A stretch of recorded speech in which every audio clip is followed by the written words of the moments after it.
Soi rộp cho Giê-xu Với крау khăn lăng bờ can Tuổi ba sư ta ani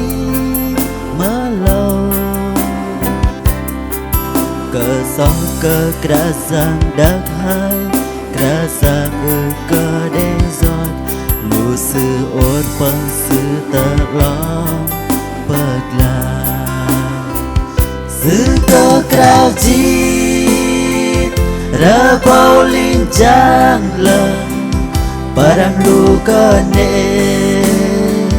Na bờ lai sư Sư cơ krao chi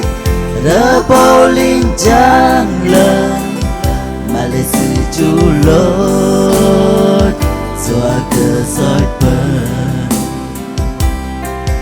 Giê-xu sư bờ tao bần Để bờ dần ngọc cha la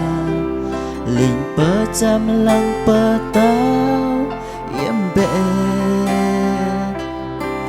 Lù sư tê tâm lê hiếp lôi Bằng bờ chăm an sư Mà lê mình đu Giê-xu hoài Yốc bần Sư cơ krao chi Ra bao linh trang lần Padam lu cơ nê Na bờ lai sư Sư cơ krao chi Ra bao linh trang lần Mà lê sư chú lốt Doa cơ soi bần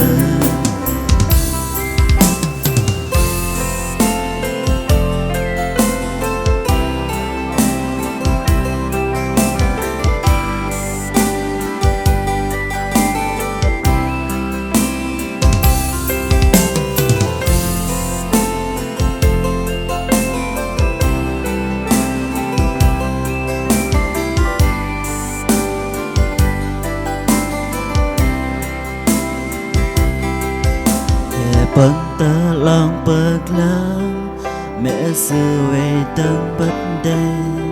Sư khán ở mẹ lăng bé Con y Sư hà bài in mày nhã tê Mà lê đê ư cơ ăn Chờ nó tơ trong cơ nê bố Nhân đê